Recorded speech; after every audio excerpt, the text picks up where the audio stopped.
Dave is right there. Here you go. There's a recording in progress. So thank you, Colby, for whoever started that.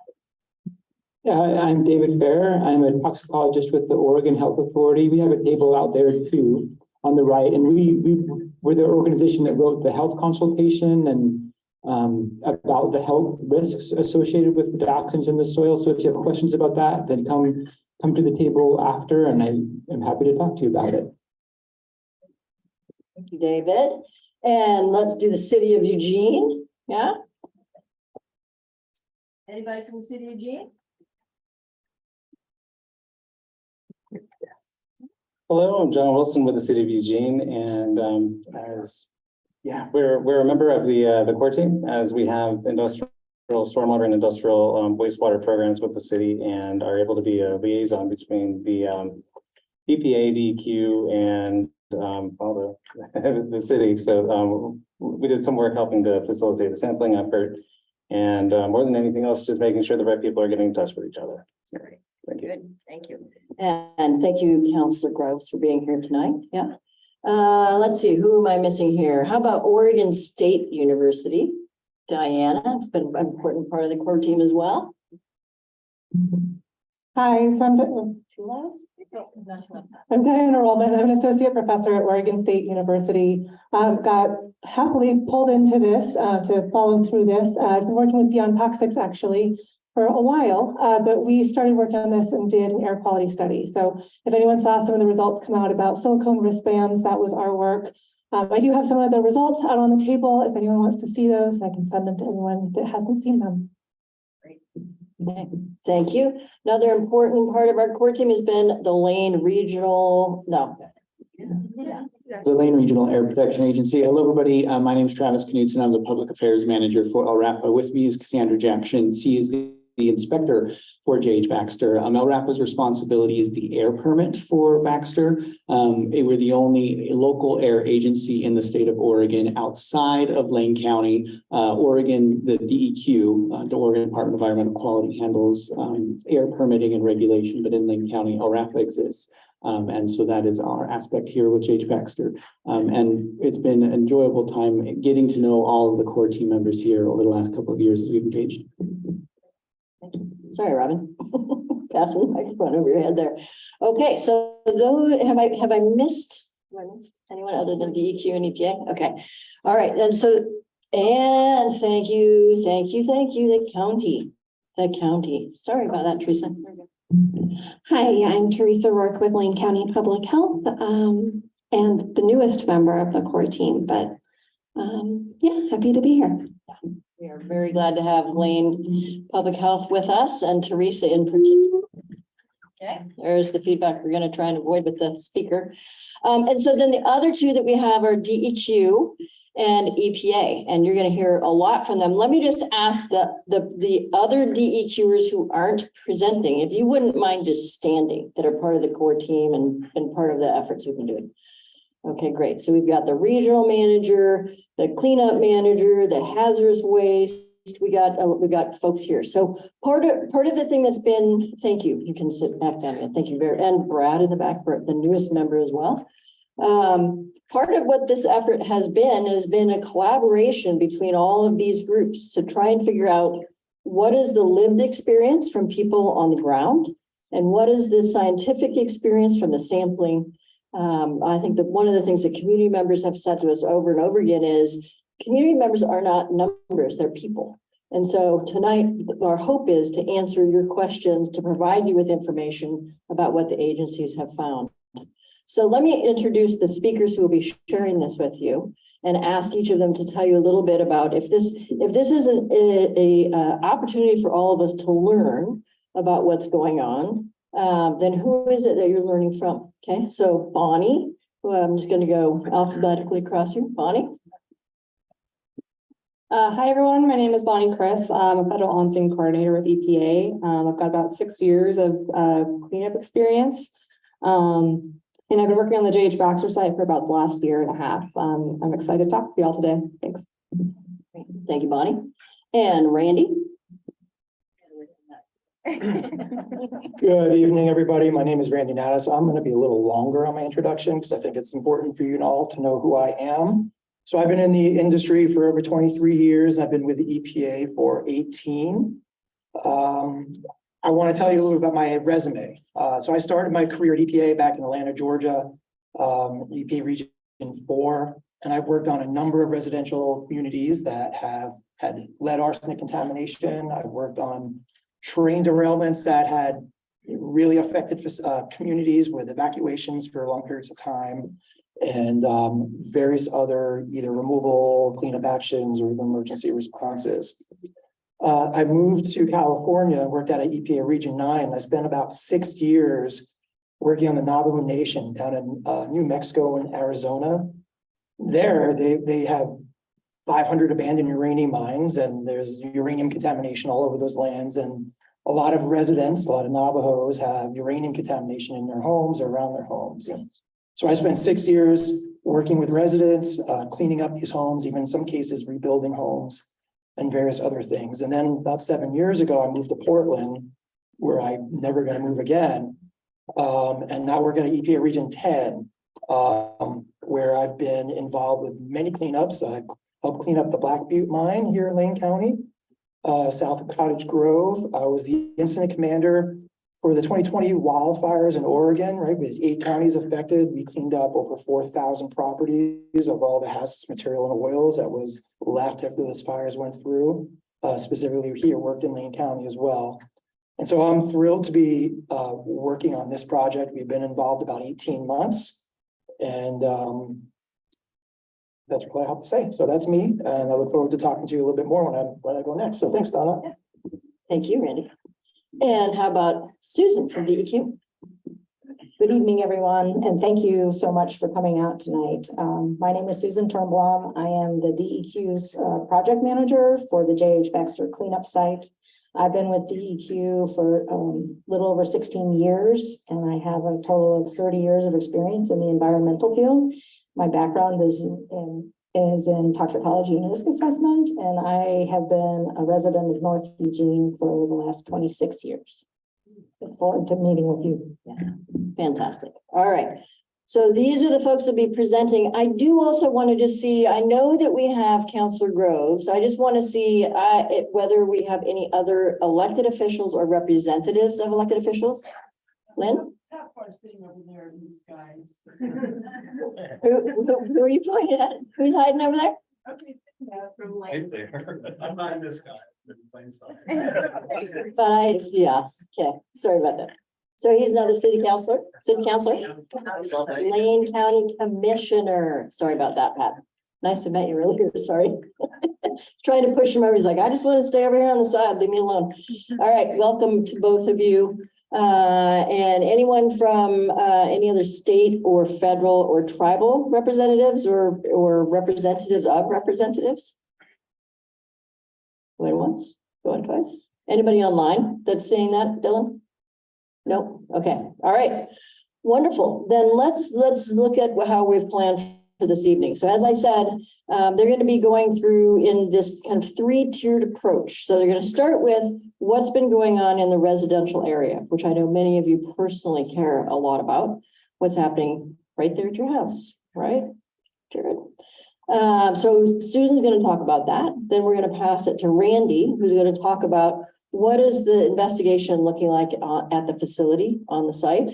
What have they found there? What are they planning for cleanup in the short term?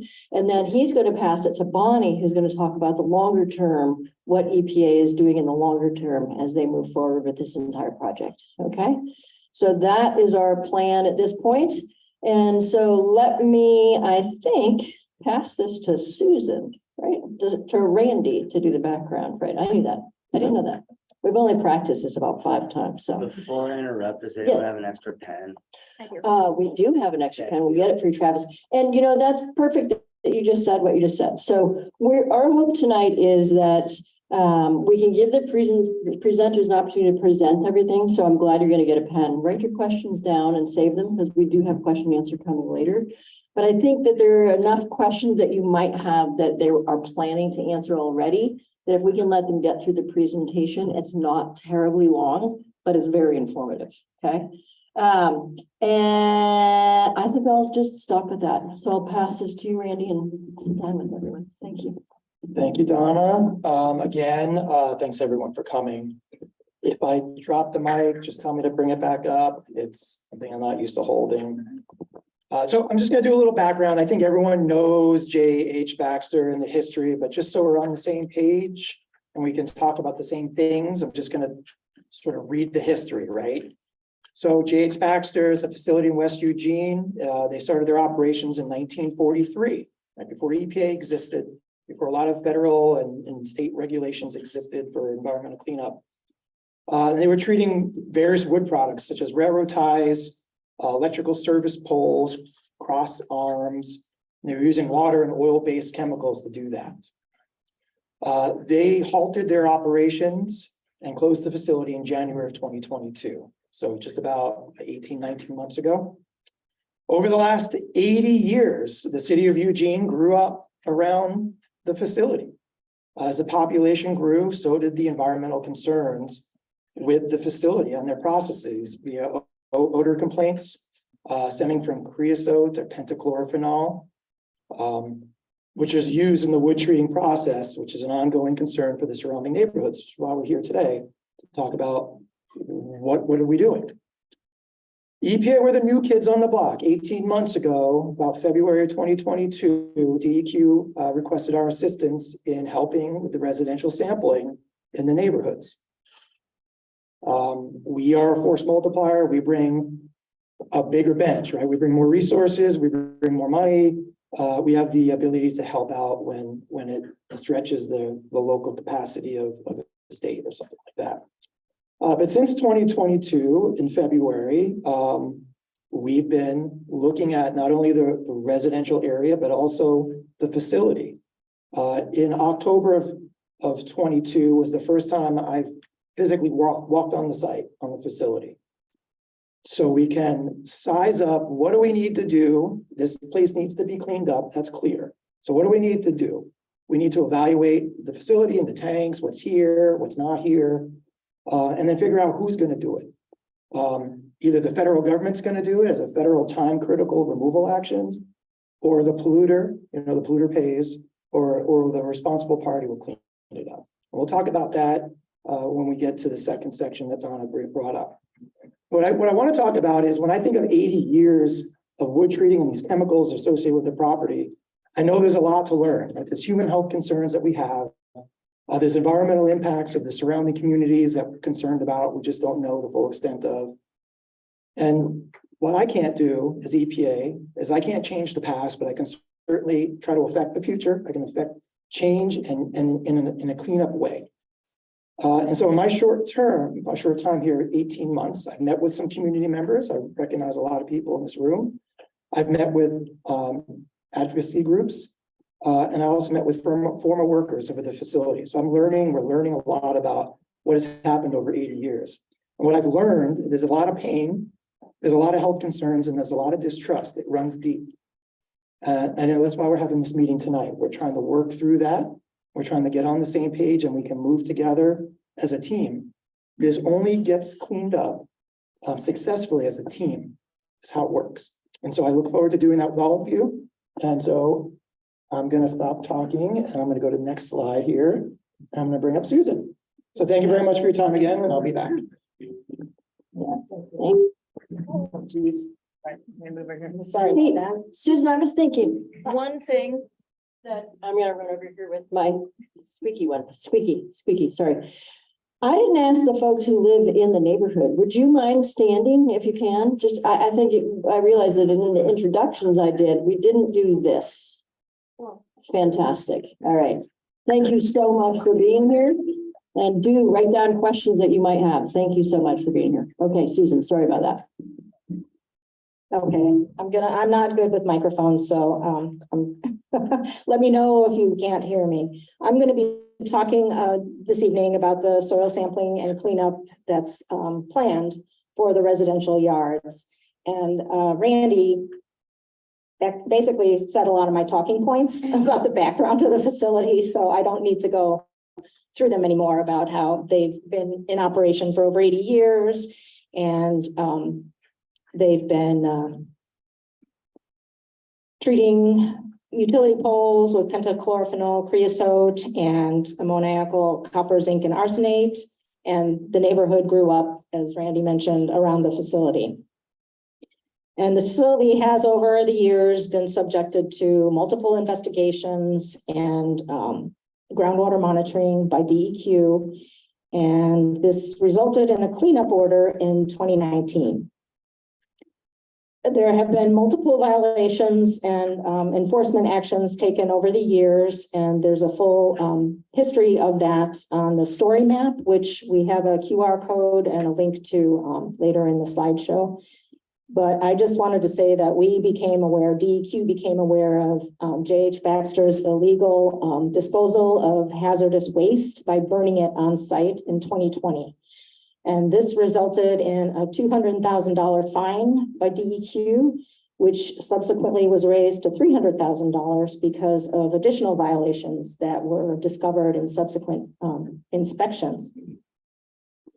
And Baxter has said that it can't afford to pay the fines, but DEQ is working diligently with the Department of Justice and Oregon Department of Revenue to ensure that they do comply and end up paying. So Baxter halted their wood treating operations in January of 2022. But one of the requirements, I'm going to go back to the 2019 cleanup order. One of the requirements of that order was to conduct off-site sampling to see if any contamination from the site ended up off-site. And during that, that sampling event, we did discover that there were elevated levels of dioxins in the residential right-of-way in the neighborhood immediately across the street from J.H. Baxter's facility.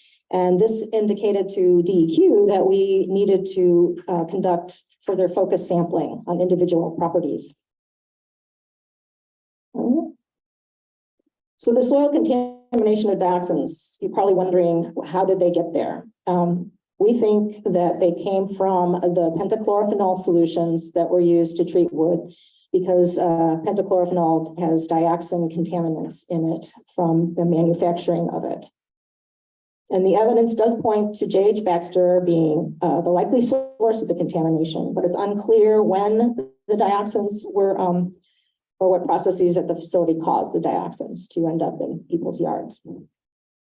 It's possible windblown dust may have also contributed to contamination in the neighborhood. Oh, you're ahead of me. Sorry.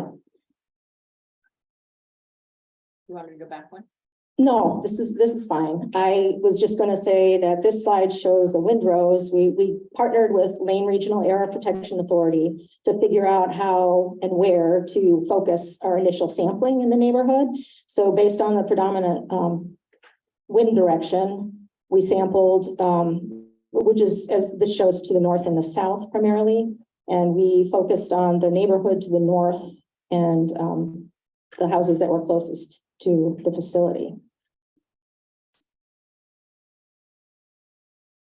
Slide. Yeah, sorry.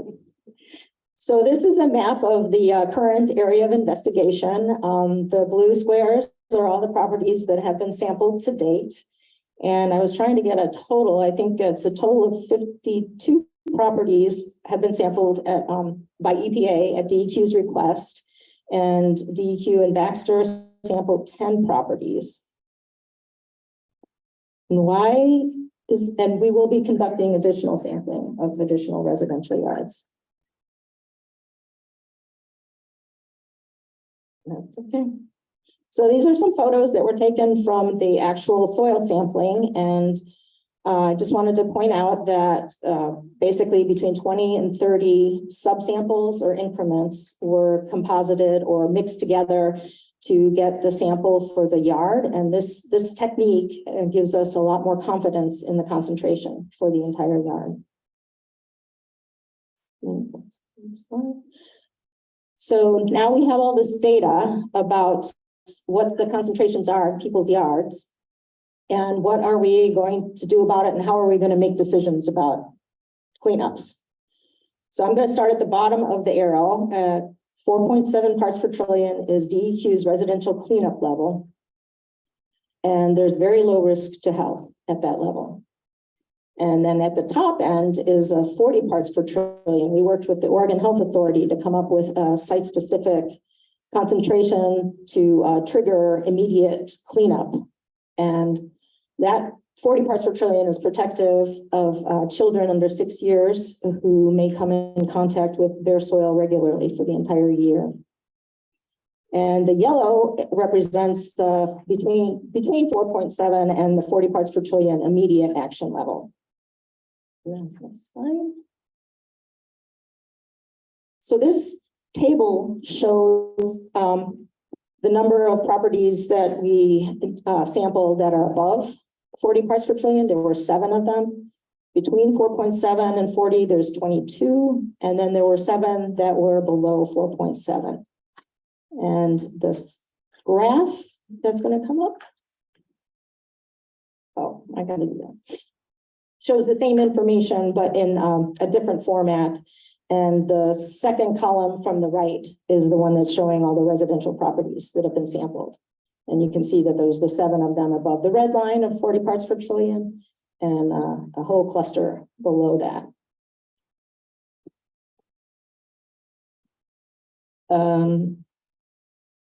Can you go back? I was just going to say that EPA just got some results for the last 30 samples that were collected in March. And the results are really preliminary right now, but once we get those results finalized, we will share them with the property owners and then the general public. And our plan is to continue sampling until we find the edge of the contamination. So those aren't the results at the booth out here. I think they're the same. Okay. He'll But talk they're not about, available today. yeah, he'll talk about Okay, what's cool. available. Oh, okay. Yeah. Thanks. Sorry. No, that's fine. And I think, okay, next slide. So what's next for those 7 properties is excavation and removal of contaminated soil and replacement with clean soil. And these are photos from an EPA project that cleaned up yards. And the first slide on the left shows the excavating next to the house. In the middle, it's showing more excavation, and the hose is being sprayed on the what is that called? Dust control. Well, dust control, but the piece of equipment, an excavator, okay?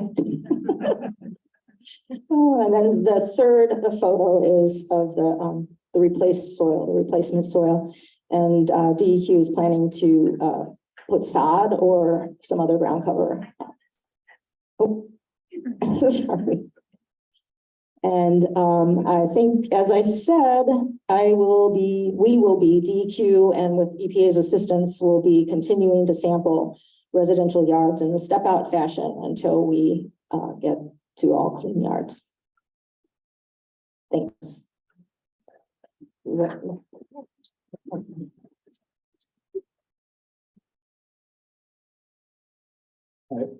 Thank you, Susan.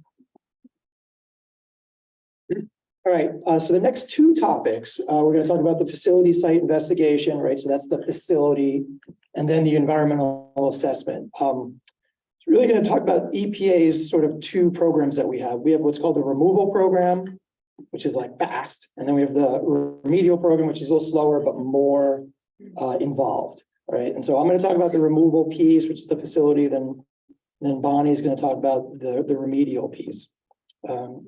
Next slide, please. All right. So the main 2 differences, I think, between the 2 are a time frame and funding, and a few important takeaways between what removal and remedial. I don't like the word remedial, but that's just what it is. The main takeaway points are sort of like, if you think about removal as like an EMT versus a remedial as sort of a hospital. So your removal does something quick, stabilizes, makes it safe. And then, the remedial program will do an investigation, a further step out, environmental surveys, and an in-depth cleanup with a deeper pocket of money. And so the removal program was great is it's a streamlined process. It allows someone like me as a federal on-scene coordinator to develop a scope, estimate the cost, and then do the removal. There's not a lot of sort of red tape. There's not a lot of other involvement in terms of timing, right? So it's really, it's called the time critical removal for the purposes of really going in somewhere and stabilizing a situation, in this case, the facility. So this is what the facility, this is some of the pictures of the facility. Those are two of the retorts. There's another retort 85. Those are the vessels that were used to treat wood, right? So the wood would go in, it would close it up, they pressurize it, and then they impregnate the wood with those chemicals and for some period of time. And then the wood would go out to what's called a drip pad. I don't have a picture of that. And it would sit and drip until it was dry. And then it would go off to do whatever it was going to do. And so they don't do that anymore, but they still have a lot of chemicals, but we don't know how much and what's in that material. And so, like I mentioned earlier, our first site walk was in October of 2022. And that was to sort of develop, what do we need to do? How do we approach this thing? We received site access from Baxter in December of 2022. That allows us to come on the facility with our contractors to do what we need to do. So everything's been cooperative. In March of 23, so just a few months ago, we spent 2 weeks on the facility. If you don't mind, next slide. We spent 2 weeks doing an inventory of the tanks, totes. Totes are these like square containers that can hold up to 250, sometimes 300 gallons of material, and drums. And so it's probably hard to see, but you know, the tanks are in red, the drums are orange, whatever. And the other containers are blue, drums and smaller containers. The important part here is that we've using some forward-looking infrared cameras, right? So this like infrared camera that I can put it at the tank. It will do the temperature difference between the material that's in the tank of where the material is. Plus there's tank gauges. We want to verify that the tank gauges are accurate using this technology, and doing that with over 60 tanks and totes. What did I say, it was 50 drums, maybe a couple dozen totes, over 600,000 gallons of material.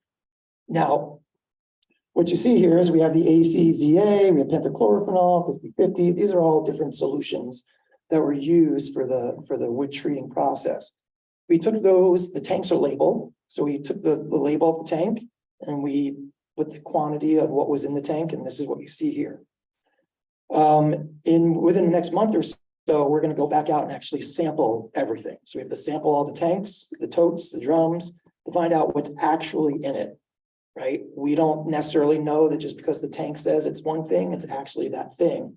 We need to know what's actually in it, how much dioxin might be in it, or other things. So when the cleanup action happens, and the material has to go somewhere for disposal, we know exactly where to send it and what it's going to take to do that. And so the sampling event, like I mentioned, is going to be in the next month or so. It's going to take a few weeks. We're going to have cherry pickers out. We're going to be on top of the tanks. We're going to be sampling all of them. And then we have to send it off for analytical. The analytical to the laboratory takes time, right? They have to do an evaluation of it. It's called the turnaround time. And then they'll give us the results, and then we can start figuring out, well, where it's going. Next slide, please. But at the same time, it doesn't mean that we're just sitting back, right? Where everything's running in parallel. So we are actively requesting information from Baxter in terms of financial, and we're putting them on notice that this material needs to go, right? We've made the determination that it represents a substantial risk to human health and the environment, and it cannot stay in the tanks anymore. And so we are either going to order them to do it, or we're going to do it. And so that's the process we're also in the process of doing. I mentioned the time critical piece. That would be the shorter term, still a big scope, still have to remove tanks. We have to take the material out of the tanks. We have to do a lot of different things. So that could still take a long time. But that's the immediate look of what we're currently focusing on. Let me see if I got all of my notes here. I do. So I'm going to pass it over to Bonnie, and she's going to talk about what the parallel path of the longer term cleanup could look like. Thank you.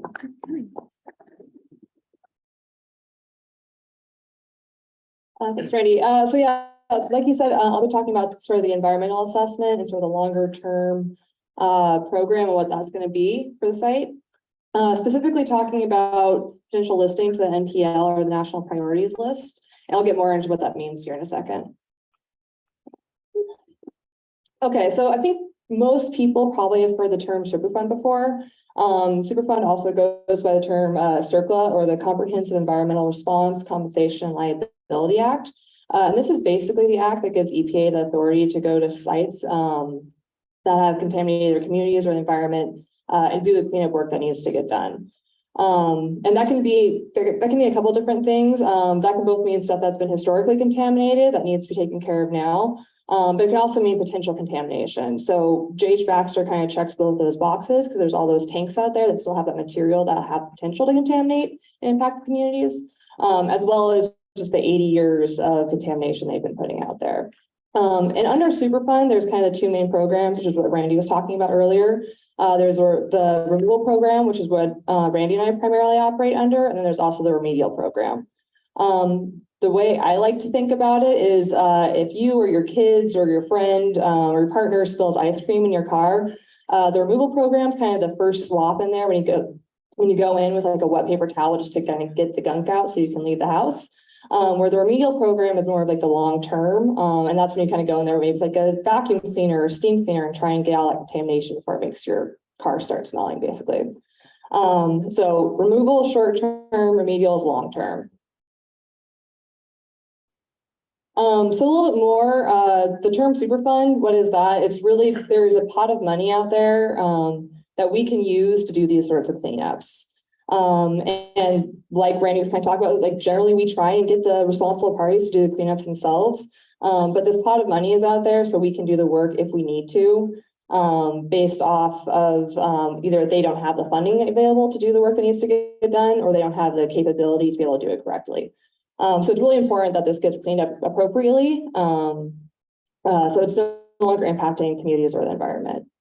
So under that remedial program, there's a thing called a National Priorities List, and it's basically the prioritized list across the country of different sites that have had contamination throughout the years or potential contamination.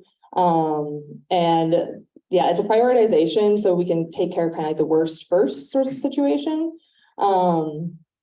And that's one of the things we're doing right now is looking at potentially listing JH Baxter as a national priorities or NPL list site. And there's a couple different benefits of it. One of the bigger ones, it kind of gives a structure to clean up. Like Randy said earlier, it gives additional funding. And then it also just gives us, like, if it's listed, we have the authority to go in there and do whatever cleanup needs to be done. So like I said, benefits national priorities list. It has a defined list of steps to identify and implement the best approach for the cleanup. If you see this kind of figure here, which is the US with all these little dots, each one of those is a unique site or unique Superfund site in the US. And it's not like there's a one size fits all situation for how you go in and clean those up. There's all sorts of different sites. There's other wood treaters and processors like JH Baxter. There's mine sites. There's chemical processing and manufacturing facilities. And each one of these has their own unique conditions associated with it and unique solution based off the contaminants, the sort of community environment that it's impacting, all of that. So being listed on the NPL really gives us the resources and the ability to go through and do that cleanup appropriately and tailor it to the site. It also establishes a good process for community engagement. There are steps all along the way where we elicit information and input from the communities with that. And that's everything from just kind of getting the site history, what's been going on with it, what your experiences are, to getting your input with like the final removal action and cleanup and what that selection is. And then lastly, it's kind of the end goal of everything is to eliminate or significantly reduce the contaminants on the site. And that's what we're all here, right? Because we want this site to be cleaned up. And basically, we want to get to a point where it's safer and healthier for the communities. So this figure here is just kind of give you a broad scope or understanding of what the Superfund remedial process is, or once a site is listed on the NPL, what that process looks like. Everything in green is up to being listed or proposed for the NPL, and everything after is what comes next once it is. So there's this green ring here. This is kind of where we're at in the process. We're at the preliminary assessment. So early, oh, maybe not early. So we've actually gone out and done the sampling for this preliminary assessment. Some of you might have seen us out doing the sampling work in May. I know we sampled some of your yards. And all of that information is going to be fed into what's called the hazard ranking system, which is basically a scoring process that allows EPA to be able to compare different sites with different conditions to one another and kind of prioritize what are the ones that need to be cleaned up first or more immediately. Let's see, what else I want to talk about this. Oh, and then so like each step along this has its own kind of like timeline to it. It's not the fastest process ever, but it's also not the slowest. So right now we're doing the preliminary assessment. Like I said, we're waiting on the data to come back to us, and we'll start doing those sorts of calculations to figure out whether or not the site can be scored and go on the NPL. And if it is to kind of that threshold that needs to meet, we're looking at potentially trying to propose it to be listed sometime next fall. And I think this is my last slide here. This is just showing where we sampled during that May sampling event. So you'll see there's a red box. That is the J.H. Baxter facility. And every other of these little purple dots is a different sampling location or a place we collected a sample. I think in total we collected, it was definitely over 100 samples. Some of them are soil samples, specifically from the facility and in the residential area in people's yards. And the others are all sediment and surface water samples, trying to get an idea of like what was on the facility and what moved downstream potentially off the facility, whether that's either from dust blowing, surface water runoff, that sort of thing. Each one of these samples along kind of this like long tailing edge here, those are all the surface and sediment or surface water and sediment samples. So each of those locations, we collected samples for both. And every single sample you see or every single dot you see on there, we analyzed for pretty much anything we thought could be associated with the J.H. Baxter facility. So that includes like the pentachlorophenol, dioxins, the creosote we were talking about earlier.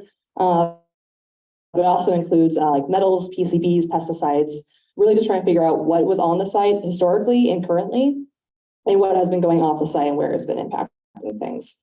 And I think that is more or less everything I had for this. Yeah. Okay.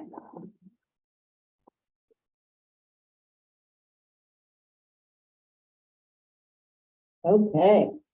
Wonderful. All right. So a lot of information, some new for some of you, some probably new for everyone. I think I saw Jeremy's eyebrows lift on one of them. I hadn't seen that, he said. But I think that for some of you, this is all brand new. So I want to give an opportunity for you to ask some questions. And I think I didn't say anything about discussion protocols. I think you probably saw them coming in, but I think we found in the core team that it was very helpful if people came here with the idea of trying to learn something, right? Seek to understand before you tell, that's one kind of idea. The other is, it's fine to disagree, and if we can disagree without being disagreeable, we can actually solve some problems together. So in that spirit, if I could then just see, to folks in the community, do you have some questions for DEQ or EPA? Yeah, I see Robin right there. Okay, Robin, here we go. Okay. I just want to know if they have 24-hour security yet at that site. Right, security, safety is an issue, right? Want to make sure everybody's safe in and around. Yeah, we don't want people going in there. Got it? Yes. Okay. Can you hear me? Ken. Okay. So currently we don't have 24/7 security at the site, but the company has hired a security firm that makes random drive-bys when nobody is on site. Currently, there are 2 employees that are still on site Monday through Friday during the week. And we asked Georgia, or asked the company to get bids from agencies or, security companies that can provide that 24/7, like video monitoring and that's being watched all the time. So we're working on it. Working on it, okay. And I'm gonna go back and forth between the people in the room. We have, you can't tell this, but I can with my team. That was a conversation I was having online there. We have 25 people online as well, and a couple of them have questions. So Dylan's gonna be their voice. Yeah, so when Randy was talking about some of the EPA work, some questions came into the chat, and one was, is there an option for a property owner to be cashed out at fair market value rather than have the property decontaminated? And then is there testing and treatment of the dwellings, not just the soil? So I apologize, it came during Randy's time, but it sounds like it's more focused out in the neighborhood. Great, okay. So can you buy them out and what about other soil and? Well, I don't know who's that the buyout question went to, so EPA is not doing removal actions on the residential property, so I'm assuming that's not us. And that is something that that's new to me. So we haven't really been considering that, but that's good information to have and investigate. Okay, good question to ask. And so follow up with that. So we will have information at the end for folks online and for folks in the room to be able to reach out to Susan or Randy. And so if your answer isn't given right now because they don't know, there's going to be a way for you to get to them. And I did see that you got a hand right there. So let's come over here. Yeah. Great, thank you. How do you get on the list to get your soil sampled? Okay, good. Well, currently we have the area of investigation that we're looking at, and so you live in and you haven't had your yard sampled. Well, then you need to talk to me and Randy. Okay, Let me ask these questions. because anything that's in that area of investigation should have been sampled or is, expected to be sampled. And then, depending on what those results are around the edge, we'll decide whether we need to step out further and collect additional samples. And while you're talking about that, can you talk, there's another question in the room of, what streets or areas were tested? So I see the big blue blob over here. Is that everybody that's been tested so far? Is that right? I believe so, yes. It's along Baxter Street, along Emily's racing back to it on the slides up there too. Keep going. So there, right? La Casa One after that. Next and one. Corley and There. what's the one I forgot? Elder Park? Okay. White stripes in the middle of it. The names of the streets. You just can't see it from where you're sitting there, Robin. Okay, another question here from online folks. And so Joan, let's just make sure that you talk to somebody before the end of the evening to double check your house and where that's at, okay? Hey, Donna, can I just jump in for a second? You may, Randy, go ahead. Okay, so we worked really, really, really hard on knocking on a lot of doors to get access agreements for sampling, and we used every trick in the toolbox, and even partnered with Lynn and her team to knock on doors. Really got us where we need to go. But for whatever reason, if you weren't home or, we did get some people that said, no, thank you. And so we have the blob, but there might be a house or two in there that we did not sample because we didn't get access or something along those lines, right? We can't force, property rights are still important. So we don't force ourselves on any property. If people don't want a sample, they don't get a sample. So thank you again, Lynn. Yeah, great. And we'll make sure we get that. So Pat, I'm going to go right here, Pat, first to the online, and then I'll come back to you. Yeah, so a question for DEQ, and that's, is there testing and treatment of the dwellings, not just the soil?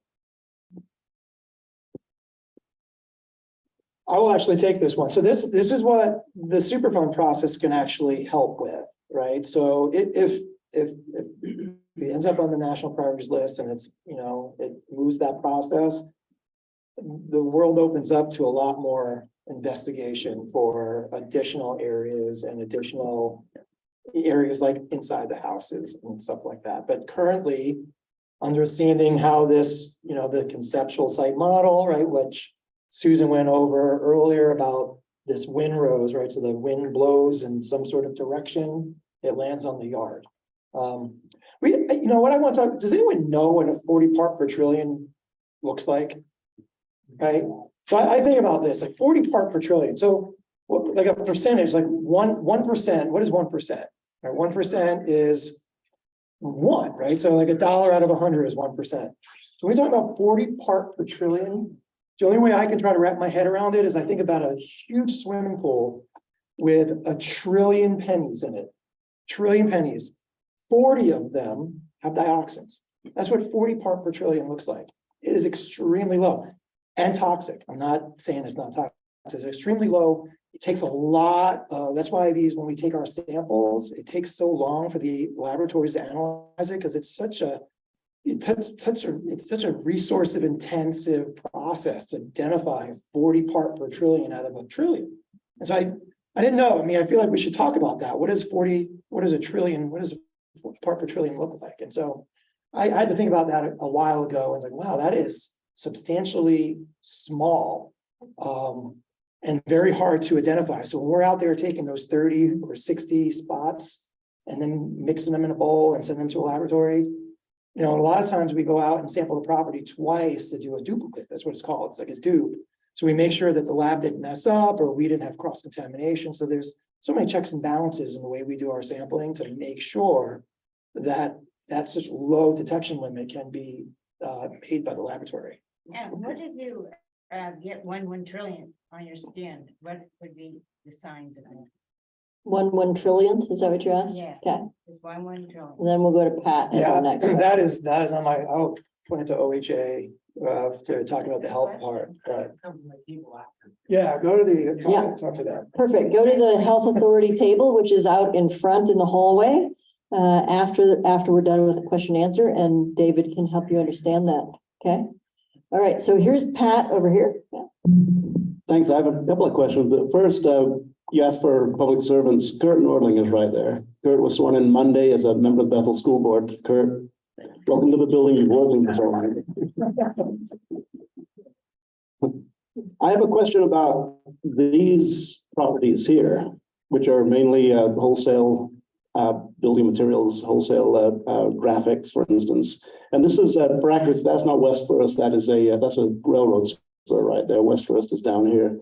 So these properties that back up, were they tested at all? That's one of the first question. And the second is maybe more for OHA. What about the people that work here? I mean, what's the condition of the people that work here? Thank you. Thank you very much. I'll do the first one. So the answer is no, it has not been sampled, to my knowledge, right? Some samples were taken Right. along that railroad line there, so you will get some data back. Right. So as Bonnie was saying, so part of the environmental assessment part, right? So that wide sampling, that is the map with those dots. There are some samples along that right of way that were taken. That's the Amazon Creek. And then all the way up, but just south of the property. Now there are different, so dioxins is dangerous, but at a residential level, right? So when we talked about that temperature gauge, we're talking about 40 part per trillion for children, right? 6 and under. So, you know, younger people or more, you know, a year or more opposed to workers, industrial and worker health and safety levels are usually a little higher. And they're usually adults, so the risk changes greatly when we start talking about that. So that might be later as part of more of the investigation from a Superfund standpoint. But in terms of this like time critical piece of the residential removals and what we're doing on the facility, that is not the top of our priority list. Okay. And Dave, Randy had offered for you to say something about the workers.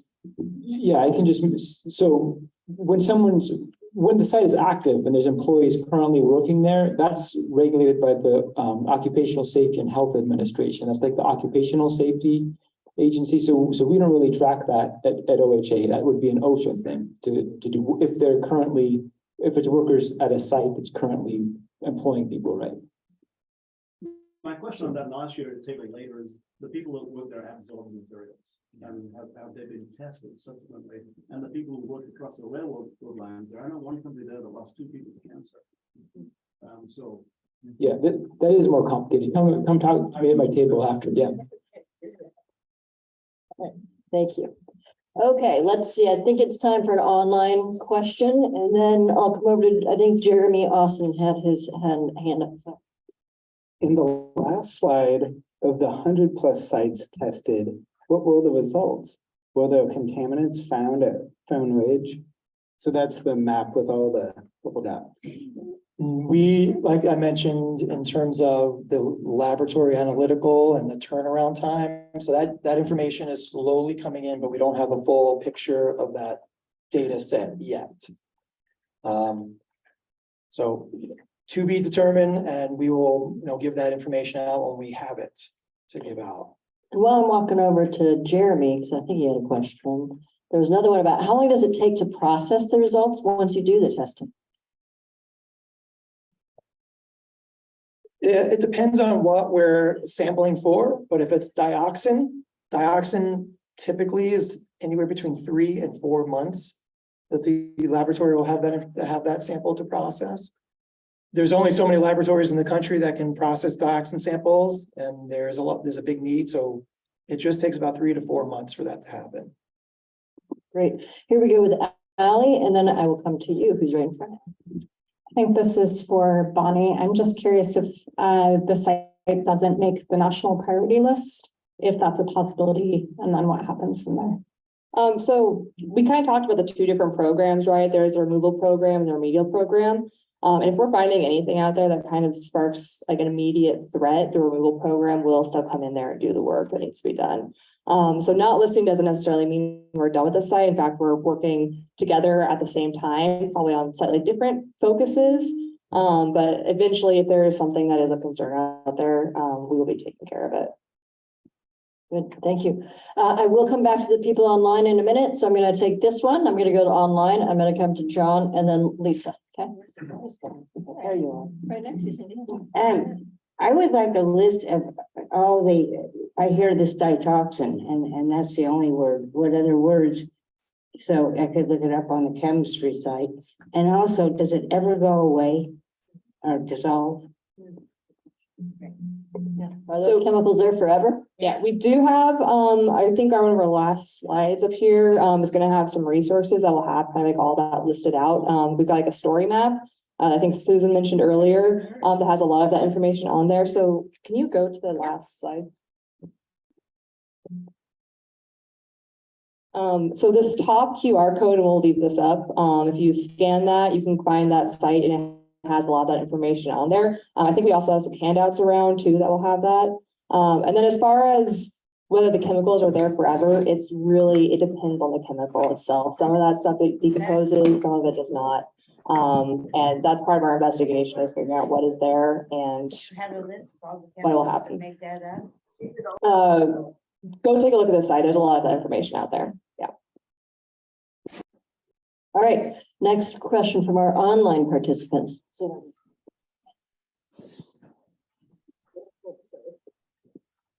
Has the team identified the source of the dioxin contamination at trains on Park yet? Trains on. No, we're still investigating that.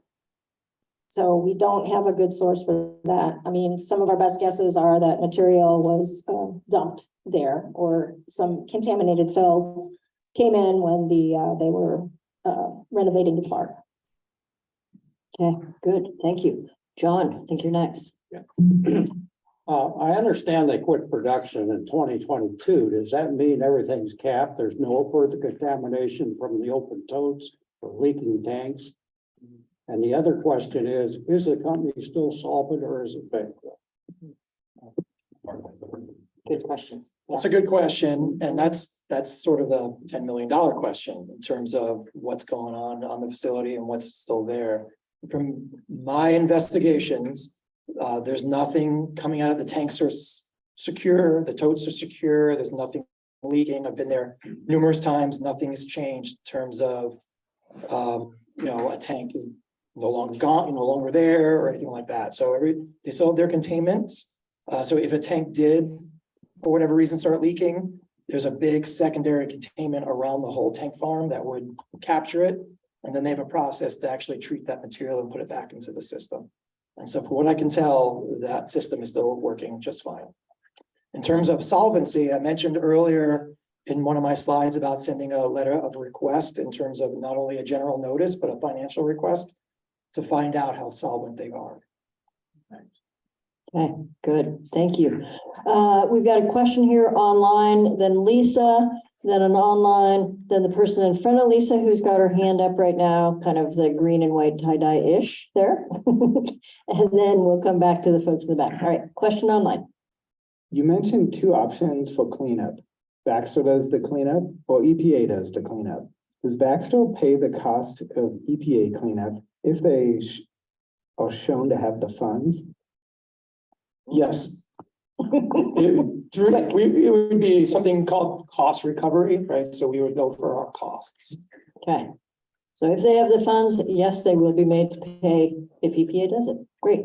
Right? Did you have your hand up? Oh, yeah, did you write that correctly? Yeah, I did. Thanks for reminding me. Thank you. So my question is a piggyback off of that last question.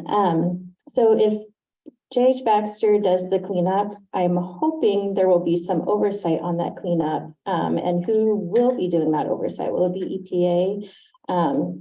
Just because since JH Baxter hasn't been very good about following rules and laws, I would hope that someone would be monitoring their cleanup if they're responsible for that. Thank you for that question. I was hoping for that question. So the answer is absolutely. We would provide 100% oversight of everything they did, including approving all of their plans, their operational plans, their disposal plans, their sampling plans, everything.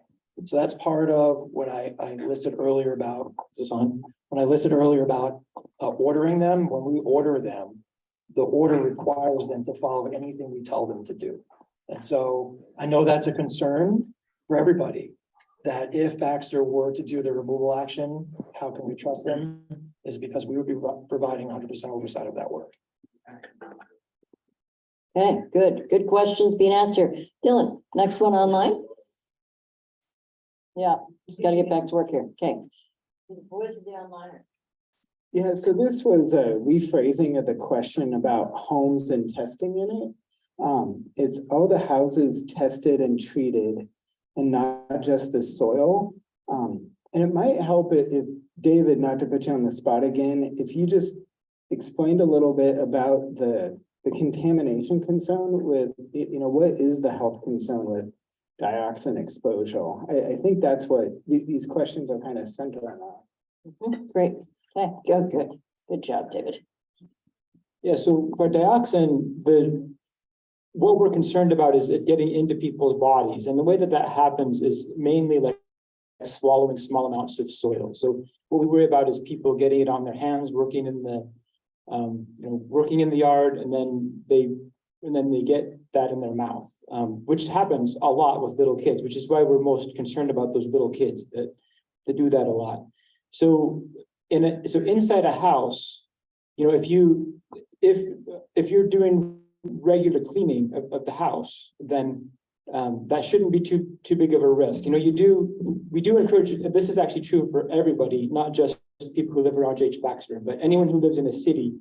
It's a good idea to take your shoes off before you go in and try not to track in a lot of stuff, because even if you're not around Baxter, cities just have more things in the soil than if you're out in the country somewhere, or if you're out in the woods. So yes, if you do regular cleaning, and if you're being sort of careful about not tracking a ton of stuff in the house, that shouldn't be too much of a risk. The 40 parts per trillion number that we set as that threshold, it does assume that you track some in. So that number does assume that some of it is coming in, and that the exposure continues once you're in the house.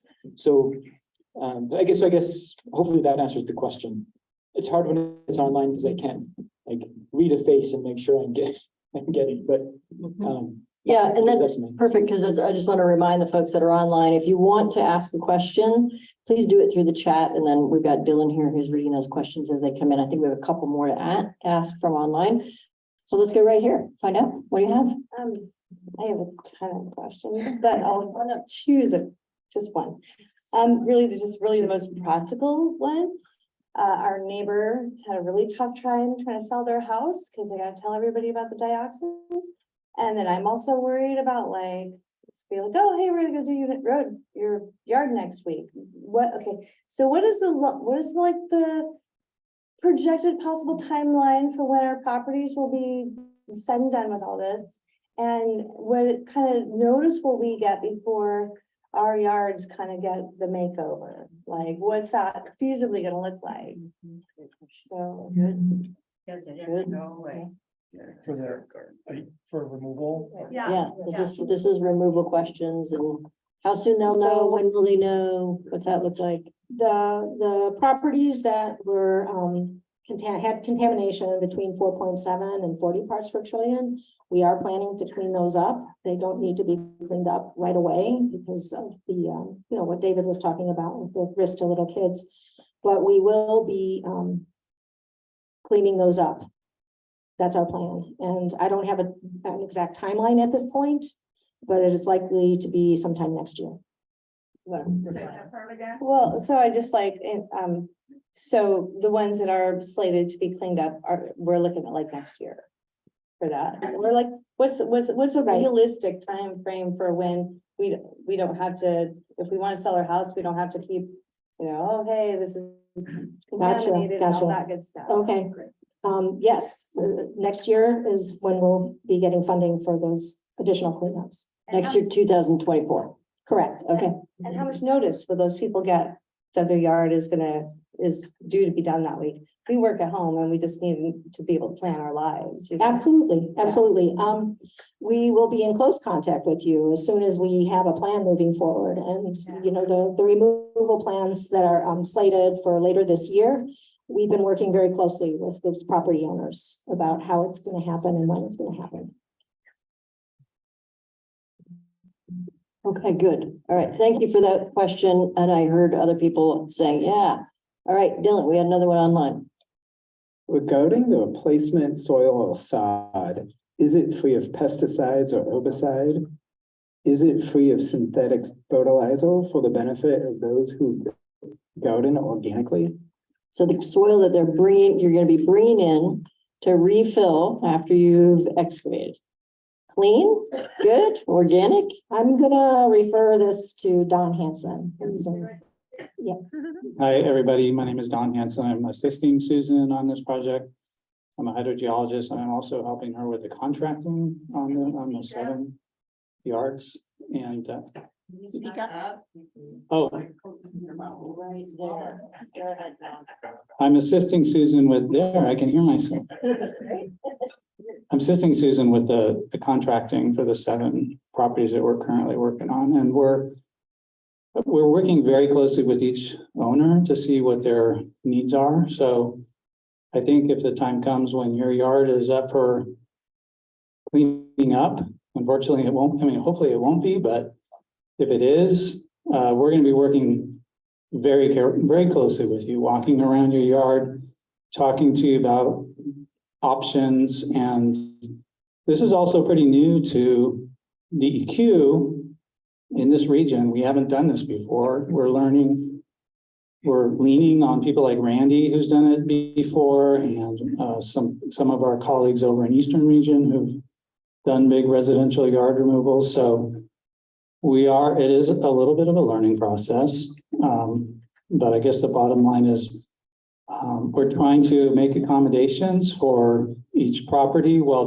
also trying to, keep without having to do a custom cleanup at each property to the extent that we can.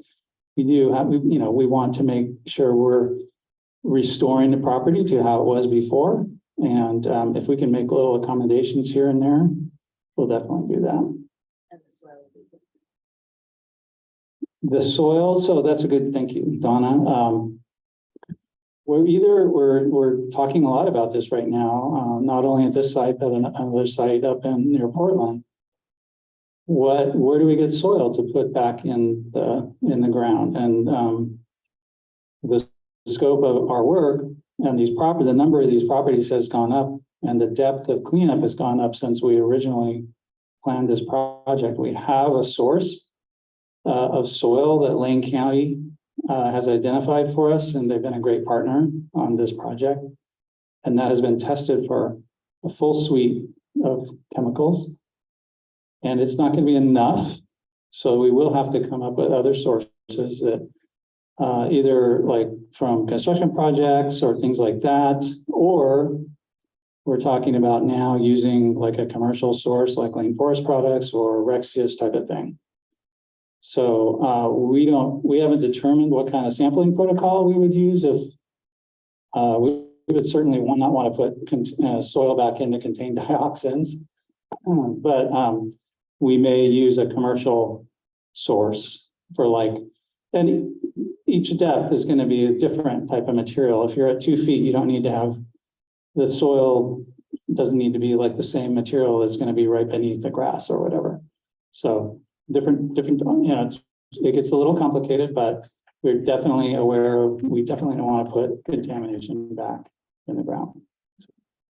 And long answer, but the long and short is it will be clean when it gets in. And if you want to do organic farming again after, your expectation is it's going to be clean enough for them to do that. Yes? Keith is saying yes. Keith is the big boss too. Susan, go ahead. Well, I just wanted to say, Don mentioned that the source from Lane County has been tested, and he didn't say that the test results are really clean. So I just wanted to Okay.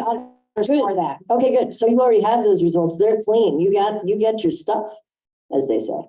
Good. Okay, wonderful. All right. I think it's Andrea, right? Okay, here we go. So you may have just covered it, but what are the factors that keep pushing the timeline back? Because I've heard that the excavation would be happening in the spring, and then I heard summer. Now I'm hearing next year. So I was just hoping to learn some of the factors that's pushing that line for the future. Good.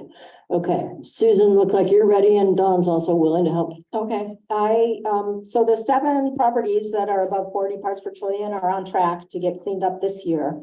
And the delays have been just about that we want to have all the information we need about how much soil needs to be removed before we go in there and make a mess of people's yards. So, and as Randy has mentioned, the dioxin analysis takes a long time to get the results back. And so that is one of the main reasons.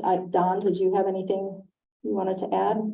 Yeah, so we did have a whole separate phase of sampling. Once we identified the 7 that needed to be cleaned up, we had only shallow soil data from that, and we want to know that, okay, now we need to figure out how deep do we need to dig. So that required a whole another planning and implementation of sampling of the 7 yards with a portable machine. And we sampled down to 3 feet and a lot of tests for laboratory tests. And again, lab tests take a long time to get the data back. So I know it's not good to hear, and I know that it's been delay upon delay, but we really are trying to, and right now we are heavily engaged with those 7 people and working with them a lot. And it's going to be, I don't know if any of you are here tonight, those 7, but they're going to be seeing a lot of me. They're going to be seeing a lot of my contractor, and their needs are going to be met.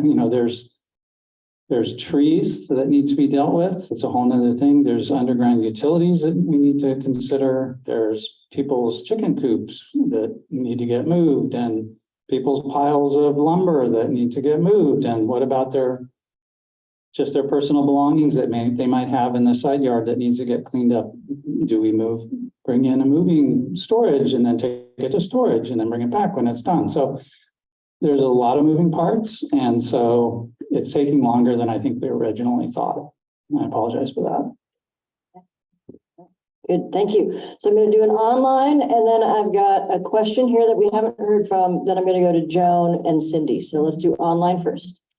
And Don just touched on chicken coops. There's actually a question about chickens, and it's regarding chickens.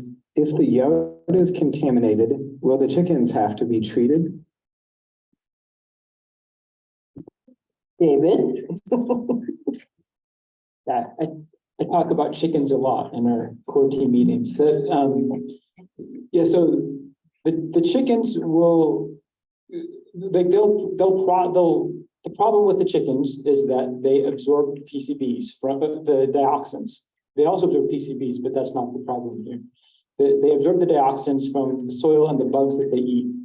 And then that dioxin sticks to the fat. So the chickens then put that fat into the egg.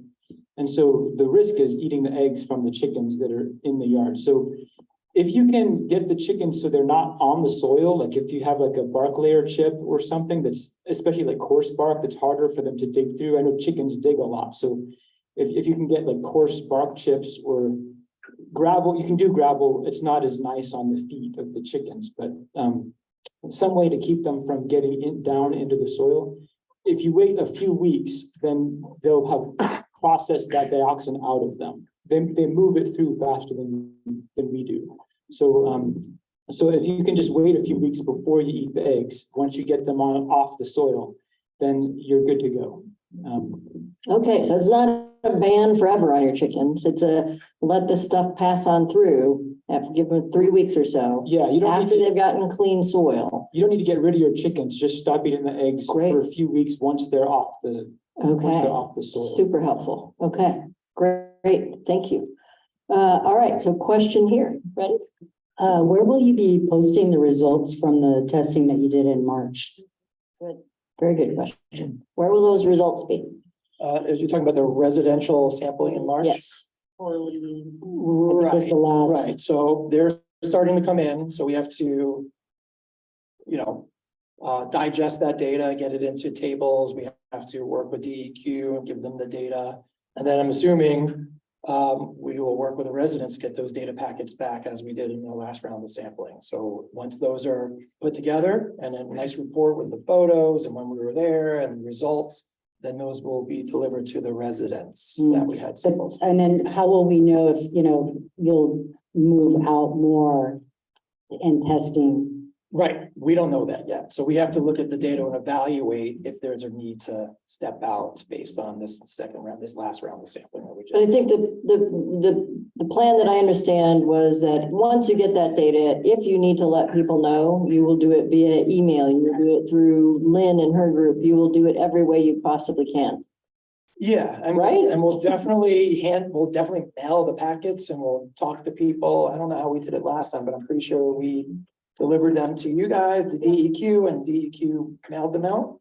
Or handed them out. I forget how that process worked, but we'll follow the same process we did last time. All right, but you're going to be sure to get that information if you are involved and if it needs to pass out further. Right. Step out further, not pass out. Step out. I see people in the room look like they're going to pass out. Please feel free to get up, get some food, get some drink if you're feeling a little lightheaded here. And Cindy, I have not forgotten you. So I'm going to get an online. I got Joan ahead of you and then Cindy. I'm coming over there, Cindy. Don't worry. All right, we have a history question, and it's some time ago, DEQ issued an NFA, which is a no further action document, for an 11-acre portion of the Baxter property that was contaminated with arsenic. Was dioxin sampled and ruled out as an issue for those 11 acres? And it sounds like it's 11 acres of the Baxter property itself.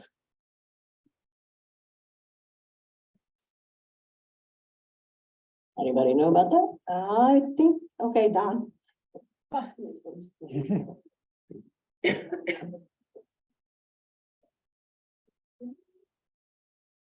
I can give what I think I know the answer is that's correct. Baxter sold part of his property to Pacific Recycling. And there was there's a cap, a soil cap put on that material. And so but I think whoever has this question, if they want more information about that, they should probably talk to me or Susan. And then we can look at that file and we can look at the specifics so I don't wing it here and wing it incorrectly. But that is true that part of the former J.H. Baxter site was transferred to Pacific Recycling. And what is on that now is part of what you see today, Pacific Recycling's metal recycling heavy industrial complex. Was it tested for dioxins though? When that happened? I will have to find out about that. I'm not sure.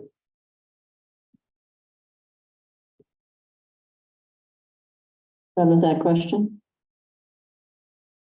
Are you answering that, Randy, or? No, No, done. I think that answer was Okay. see Don and Susan later. Okay, see Dawn and Susan later. All right.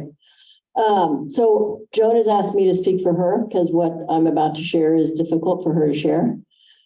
Today is the second anniversary of Joan's husband dying of brain and lung cancer.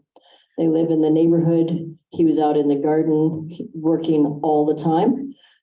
He was not able to take off his shoes because he didn't have shoes, right? Correct. Yeah. False leg. He had false leg, so he couldn't take that off. So she just wants people to know that. Okay. And the smell. Oh, yeah. She's been smelling creosote, has been smelling something and has been making complaints for the last since May. And hasn't, there's no follow-up on that. So can you say something? I know, Randy, you have said that you have smelled things on site. So could you just say something about the smells and help Joan understand a little bit about what she might be smelling? Yeah, well, I'm very sorry to hear. And in terms of the smells, I've been on site a few times, especially in the hot summer days. Near the tank farm itself, you certainly will smell stuff, right? If it's pentachlorophenol, if it's creosote, if it's oils. When I mentioned the process about how they treated the woods, when I was showing the pictures of the retorts, and I mentioned it would go in there, they would pressurize it, they would do their impregnation of the lumber, then they would pull it out and it would drip. They have these things called these drip pads. I wish I had a photo of it. I don't to show tonight. But it would be it's a big shed, it's a big covered area with rails where these cars would come out of the retorts and they would sit and drip, hence the name drip pad. And the leftover material that was used to do that would drip on the floor and eventually get collected. But of course it would drip on the floor, and, you know, it drips on the soil and people walk through it, 80 years of stuff. But it's certainly in the soil. It's certainly on the ground. It's certainly on the concrete next to the tanks. It's everywhere, right? And so those materials are definitely what they call volatilizing. They volatilize in the hot day. You smell it. Maybe in the wintertime when it's cold, you don't really smell it as much, but it's certainly in the soils. And that's something that we're investigating as those green dots. We did a lot of sampling in and around the property to see what's really there. And so we can figure out what to do next. But in terms of them treating lumber and actually venting anything like they were in the past, that is not happening anymore. So those processes are over. Okay. She had one final question that she reminded me, which was she's planning to sell her house in August and wants to know what should she say? And I know that that's not your expertise. Yeah. But I'm just wondering if you have any advice for anybody about that. I don't. I mean, I would talk to local government officials, certainly talk to a real estate agent, talk about like what are the requirements in Oregon, what you have to disclose and what you don't. I don't know where you live and what your property, if it's been sampled and whatnot. But yeah, I mean, I don't know what the requirements are from selling a property in Oregon. Okay, so maybe telling whomever might want to buy it that this is a site that is due to be cleaned up. Yeah. And no longer functioning. Yes. Well, in terms of JH Baxter. Yeah. Yes, no longer They're done. functioning and will be cleaned up. Okay, Randy, I'm gonna just I'm imagining you have an answer to that. Yeah. Well, yes, first of all, you can call the planning and development department with the city. And they'll be able to, if they can't answer your question, they can direct it. But I also want to go back to the smelling of creosote, even though they're shut down. Before I was a city councilor, I was the fire chief. And before that, I was on state regional 2 hazardous materials team. So I've been on the Baxter property many times. But with industrial sites like that, when you have product on the ground or product that's residue anywhere and it heats up, the light-in properties, the light-in portions of that chemical volatilize off and you'll smell. So that's probably what's going on. Right. So folks aren't crazy if they're smelling things, and I think that was important for you, Joe, right? It's just that, right, to have to be validated, that it may not raise to the level where the regulatory agency can do anything about it because they're not doing anything. They just did it in the past, right? So the smell is still there. It still may bother you. And I've heard from, Randy had said, and I think Killian had said he's been there, and yeah, there are days where it smells worse than other days. So acknowledging that. Okay, Cindy, I'm going to go to the online and you are next. Okay. What are the exact locations of the 7 properties, please?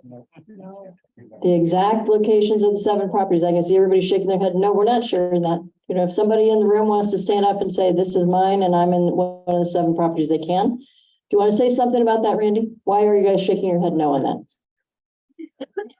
Because of its personal information, and we don't want to identify individual properties as being highly contaminated.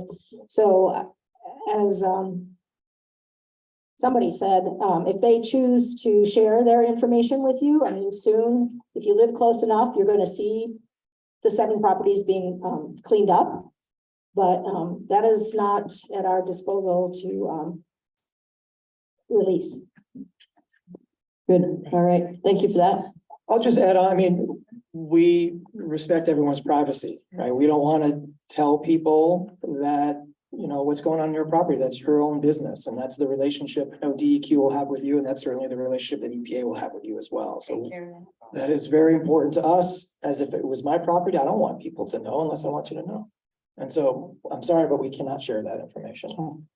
Good question. Can't be shared. And I'm on my way to Cindy. I'm stopping here at Killian because he wanted me to tell you all something. And I said, let him tell you, because Killian is from the hazardous waste team at DEQ.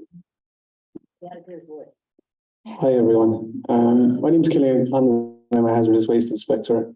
Sean, I'm sorry for the anniversary. But I did want you to know your concerns didn't just trickle through the system.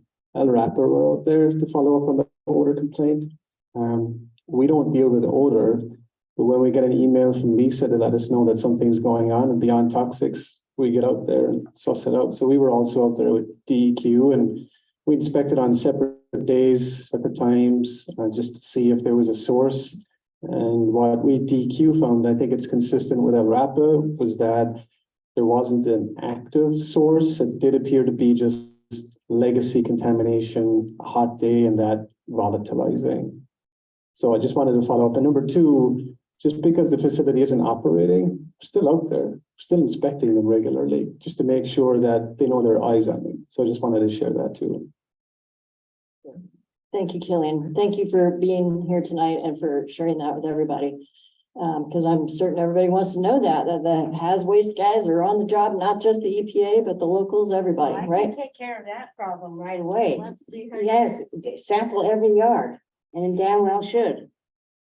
And I live, Danaville Elementary's in my backyard, and I'm adjacent to it. And I've smelled those smells. Smells turn into morning dew and they drip back down. And I haven't heard anything about this. I want a phone number where I could call to have my yard inspected or. Great. Good. Thank you. Yeah, thank you, Cindy. But I expect my yard and every other yard to be sampled. All right. So there we have it. And Cindy, I just want to point out that earlier we had some people out at tables. They will be there as well after we're done with question and answer. So there will be people right out front here for you to talk to, you to share your address, your name, all that stuff. So hopefully you will stay for that and have some conversation with folks. I see another hand and I got a hand here. Let me do my online people, right? We weren't thinking when we set up the room that I was going to have to be walking back and forth like this, but What about the recyclos? And this is the property next to Baxter. So what about the recyclos? They are moving metal and they drop things enough to make the house shake at times. So what about the soil that's being disrupted?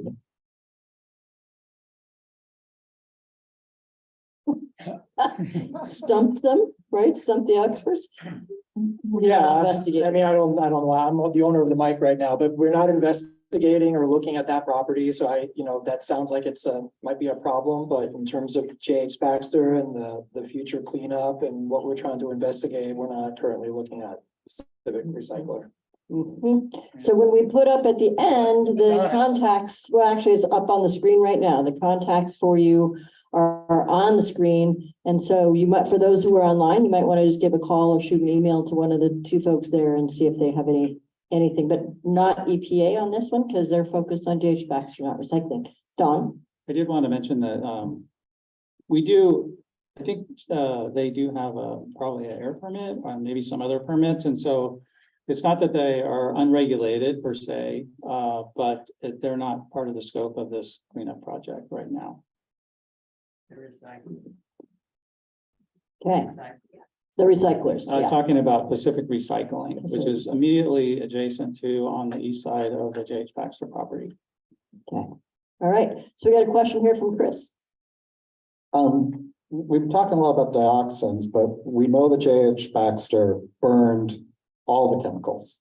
And they put them in the report and go, we need space, so up it went the chimney. So there's arsenic going up all the other stuff. Are you testing for that? I mean, those things are nasty, horrible chemicals too. And, is it in my yard or on the house? I guess I have a response, and then I think Bonnie has a response as well. And so the initial 10 yards or 12 yards that were sampled for everything that we thought would be attributable to JH Baxter, and dioxins was really the only one that was elevated. Okay, good. That's a relief, right? Yeah. All right. Any more online, Dylan? Or is that our last one? Go for it, Bonnie. Okay, yeah, I was just gonna add in there, as a part of that environmental sampling as well, we did do that kind of the same broad sweep of anything we thought could be associated with it. And part of that was out in the residential area, part of it was like downstream from it. And once we get that data, we might expand further beyond that. And so it wasn't a question, but someone chimed in with, just to note on the bad smells, Pacific Recycling regularly makes the air in this same area smell. Okay. All right, good to know. Okay, I see two more hands up. I got one right here. A clarifying question.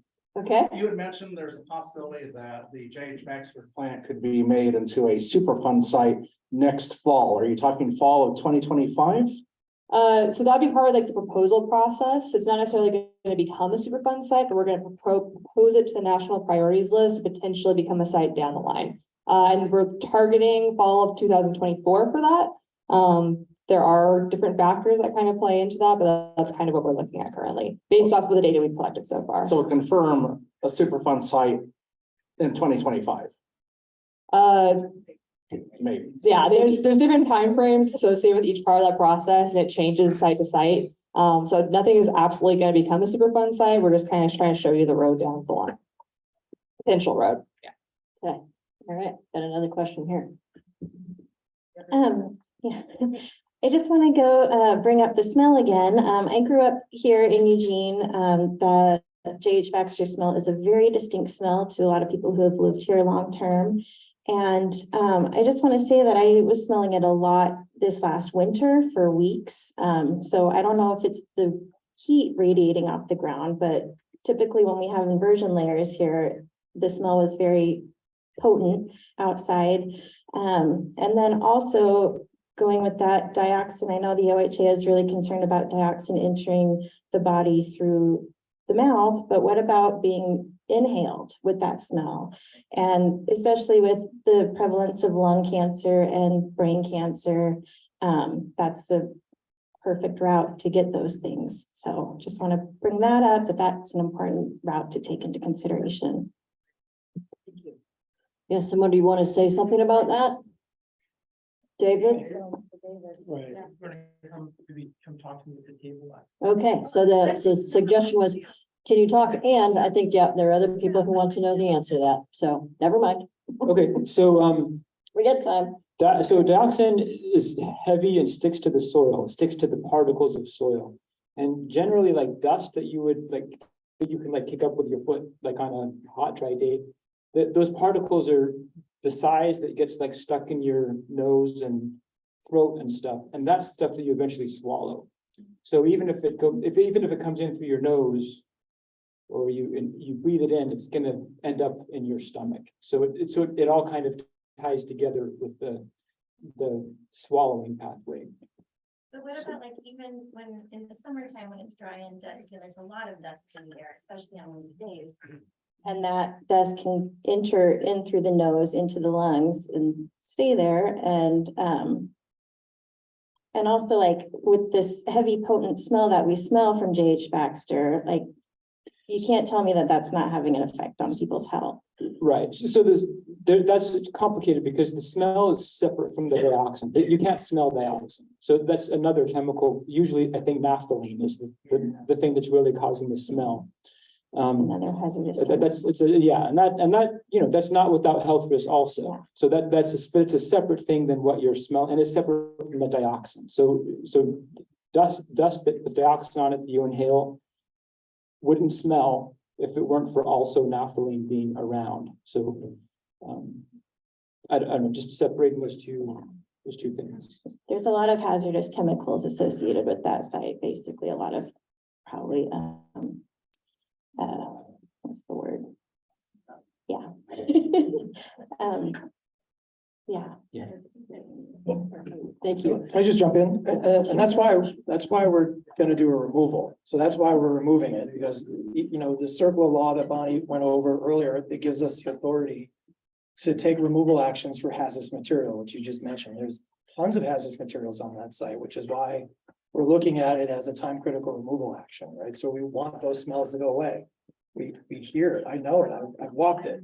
It's not pretty. And so the whole point of this meeting again tonight was to talk about what we've been doing over the last 18 months, where we currently are and what the plan is moving forward. And I hope you've heard that message.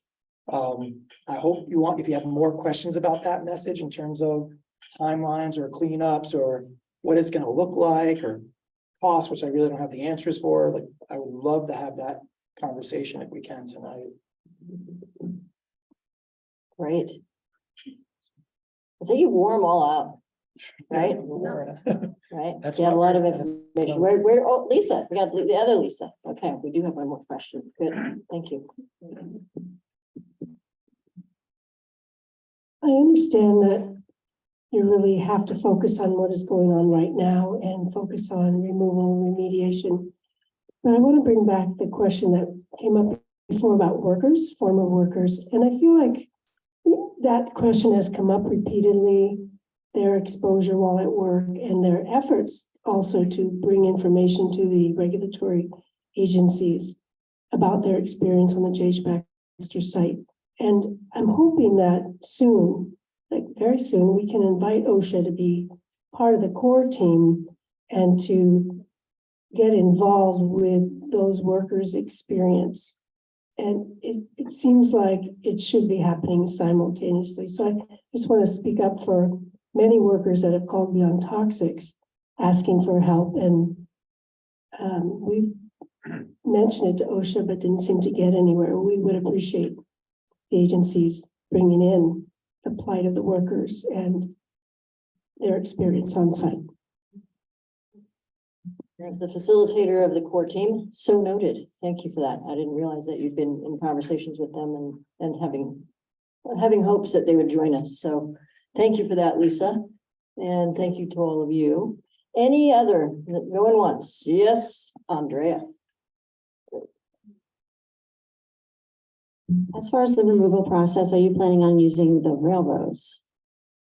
To move this up? Okay. The railroads, To remove things. maybe. I don't have the answer to that. So potentially, if we have to move large volumes, talk about 600,000 gallons of material, it might go on rail. It could go in trucks. That is to be determined. Is there a community preference? Just out of curiosity. Curious, what's behind that question, Andrea? Can you say a little bit more about that? Can you help us understand what's important about that railroad to you? oh, that it runs past our neighborhood and there's the development issues that have been happening Right. throughout the country is making concern. All right, so safety issues with regards to things moving on the train tracks. Okay, that's very helpful. Yeah, thank you. Or not on the train tracks, right? Derailing from the train. Or trucks. Yeah. Right. Good. Who am I looking at? Here, right there? Yeah, sorry. No, that's the situation. Thank you. Thanks. Who's past you, Thomas? So just people have spoken a lot about concerns about the odors that they're still smelling, and are there health concerns associated with those odors that they should be aware of? And can you just remind them who to contact if they do smell? Very good. Travis? Call Travis. Yeah, that's a good question for LRAPA, and then I think, David, I'll toss this to you. So LRAPA, as the local air regulator in Lane County, we have a complaint line. That is one of the services that we provide to Lane County that I would say is greater than the same level of service you'll get outside of Lane County. DEQ, from an air quality perspective, does take complaints, and they do address those concerns, but LRAPA is more prompt in that. And so our website is a good place to file that complaint with us. We also have a number where you can call our name voicemail. And on the question of the health concerns of that odor, particularly naphthalene, back in 2015, LRAPA took sampling around JH Baxter, kind of north, south, east, west, to sample for naphthalene and got some data from that.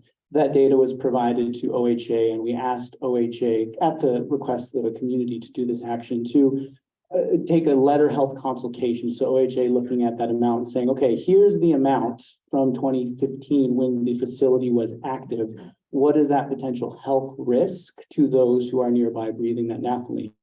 And I'll let David elaborate more on what that letter health consultation was, which essentially was low risk to anybody who is, breathing that. And then today, with the facility now no longer active, no longer operating, no longer producing, that risk is going to be even lower.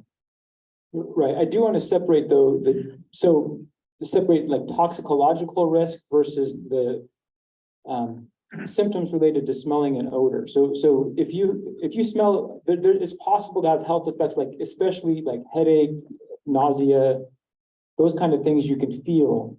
That's like just going through your nerves, that's separate from like damage being done to your cells by the chemical. So there's a lot of chemicals that you can smell them at a lower level than would actually like damage the cells in your body. So, but the problem is, right, if you smell it and it gives you a headache, then you have a headache.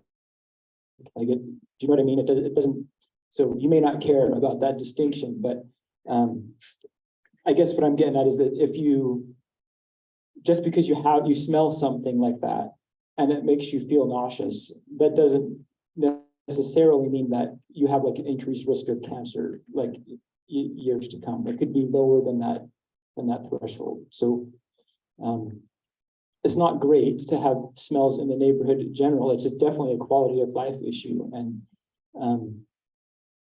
so that, again, that's something that the removal would help with, if that's still where it's coming from. Right. I mean, I would be curious to know, like, is it true that the odor is less than it was when they were operating? I mean, can you tell the difference that they stopped operating? So I'm seeing lots of heads for folks online who might not be able to see. Lots of heads in the room were nodding, yes, it is better than it was. And I'm hearing people say, and it's still there, and it's not gone. So it's still a And concern. not just during hot days, like at night. Okay, and not during just hot days, during night, during winter when there's an inversion. So when the environment is right for it, you're smelling it. It's right. Yeah. Okay. Here we go. I've got a new person who has asked a question. So then I'm gonna come back to Cindy. I love you got you on that energy. Here we go. Y'all have explained pretty clearly that the risk of health problems from the dioxin is low. I take that as like a base rate. If someone is having any health issues in the neighborhood, are there any concerns where in that specific case, then it could be higher, explainable by dioxin? Yeah, so that's something that we can't really figure out, like as like our agencies and at the kind of numbers that are here, even for academic researchers, it would be really difficult to figure that out. Like it's difficult to start out from like, here is a sick person. Like, is there sickness because of this? Like, we can't answer that question. But if someone is having health problems, it is important to see your own healthcare provider and to let them know about anything that you know of that might influence your health. So. All right, so we do have a researcher right here who is making a comment to me about dioxins. So I'm going to just ask you to say that, just to share that with the group. Well, Dave can also back me up on this, but I was just gonna say, like, the health effects, when we talk about dioxin, right, you're not talking about like one dioxin, right? So there's gonna be multiple different dioxins, and it's what we run into all the time, is what's the chemical, at what concentration, how were you exposed, and then what's the health effect? And that's why we typically don't try and chase it down on an individual person, more looking at the overall potential risk. But I'll just back up everything else Dave said. Okay.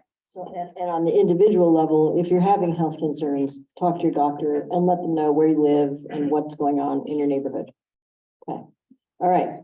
I'm going to Cindy here, and then I'm going to come over that way. How long was this going on for exactly? What, the meeting goes till 8. Dioxins. How long, and Baxter? Well, Okay, so at the beginning, I think I heard folks say that they started in 1943, right? 1943, so it's been 80 years. and you can't check every yard. I'm not checking anything, but they are going to check as much as they can in terms of what makes sense for them to find. So we have heard you say that it's important to you that all of the yards get checked. Yeah. And these folks, what I heard them say is, we are moving in a way that we are allowed to move as government agencies to do the testing on yards, and we will keep going until we find the edge of the contamination. So they may test all of the yards, but right now they're doing it in a way. Okay, all right, so we'll yeah, okay, we'll see. We'll see, you might win. John's got a question there, and is there someone else who's got a question? Okay, okay, hang on 1 second, John, and then someone over here, thank you. We've seemed to have heard from a bunch of agencies here. Is there one specific person in charge of the cleanup? Randy? Well, I mean, everyone has a boss, but I am the project lead for EPA. So that would be me. That's why I gave you the long resume up front, so you know who you're working with. One of the things I didn't mention early on, I probably should have. So, there's the EPA administrator, which is, I guess nominated by the president. And then that administrator has regional administrators in all the 10 regions of EPA. So our region is Region 10. It's the headquarters, or the regional office is up in Seattle. About a month and a half ago, we briefed our regional administrator, Casey, and told him everything that we're working on and everything that we're doing. And he was fully supportive of the actions that we're doing and had his full support behind us moving forward. And so I am the project lead for this. Bonnie is my partner. We're working on it together, and we have the support all the way up to the top ranks in the region to move forward. So Randy's the guy to talk to if you've got questions through EPA. Susan's the person to talk to if you have questions for the state, for DEQ. And we got a question right here from someone who joined us just recently. So, yeah. I'm Angela Garner. I'm a local real estate agent, and I've tried to kind of avoid the area buying or selling of homes in this parameter. But, as Murphy's Law, I do have a lady who's looking to buy that's kind of, not in where you're currently trying to remediate, but in that surrounding areas. And do you have a form or a document put out to where professionals can give out to make others, because it seems like a lot of people in Lane County are totally unaware of J.H. Baxter and what's going on. And I'm going to need something in my file to fully disclose to my buyer what's going on and what the potential of it is, so that I'm not responsible for it's okay, it's not okay, you're gonna die, you're not gonna die. Yeah. I think we're gonna have to talk about that. I don't think we have answers for that. Certainly not from the federal government, but I don't know how it works from the state and the county area. And I think we heard earlier from maybe the county officials that that's something that they take up with the planning department. But I don't know how that works, honestly. City.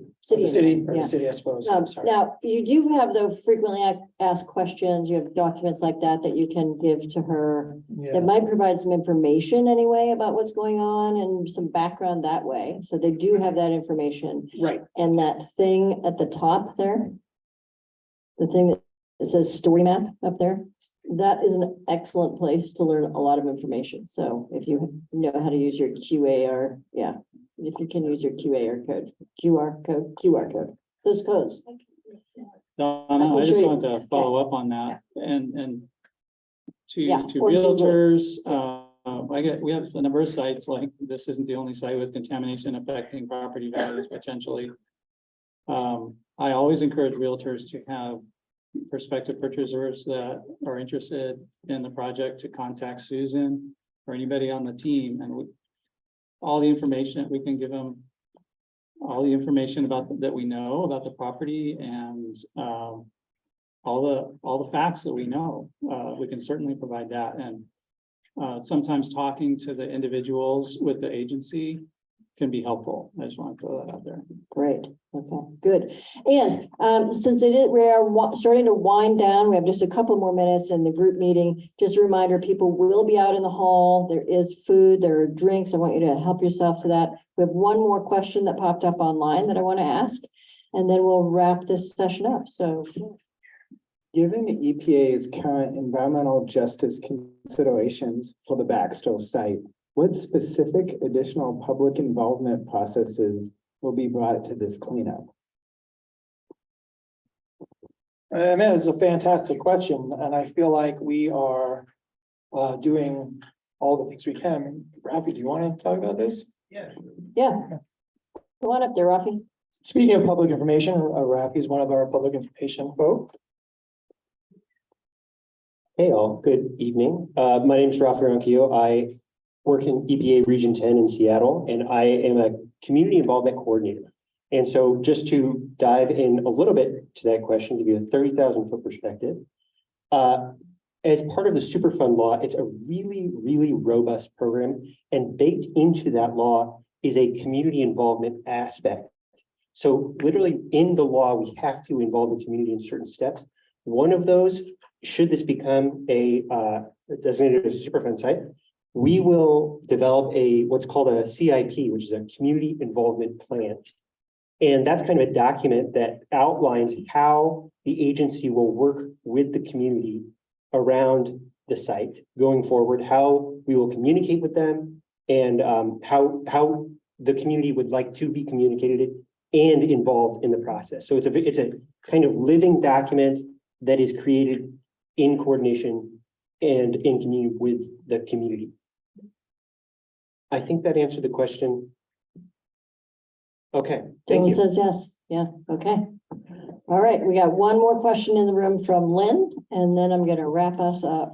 I might have said that a minute ago, but this time I mean it. Okay. Actually, it's an answer.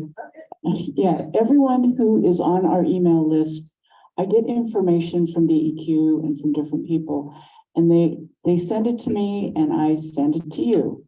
So if you're on my email list, I send it out every month and I give updates as I get them. So if all of you know, and I know most of you do, to give me the information at least a week before the end of the month, I always put it into the email. So please sign up. If you're not already signed up, it's the last booth over there. Okay, yeah, so sign up for Lynn's email if you're not on it already. And you will continue to get information from the whole team about what's happening and what's happening next. They're also going to find other ways to get that information to you. If you want to be more directly involved with us, let us know tonight or sometime in the near future. Okay. So I want to thank you all so much. I want to again thank the high school for letting us come. Thank you to the school board member for letting us be right here in your media room, right? I know you had nothing to do with it, but thank you.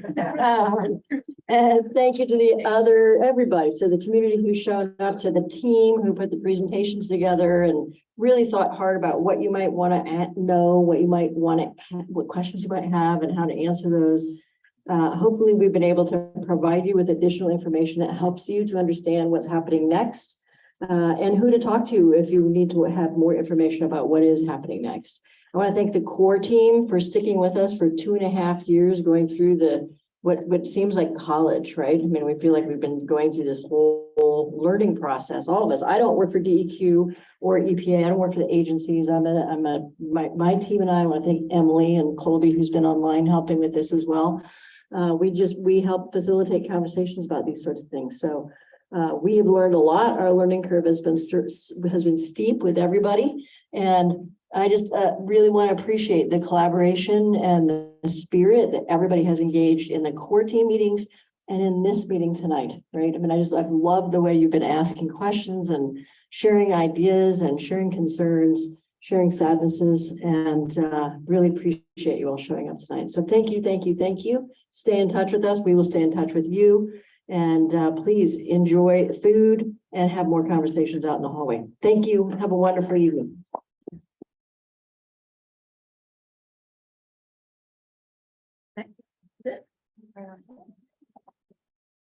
And it's 8:01. Right, what's hard? Boom. No wonder. Yeah. I was looking at Royal. Yeah, I was trying to. Yeah. That's my name. Yeah. I have.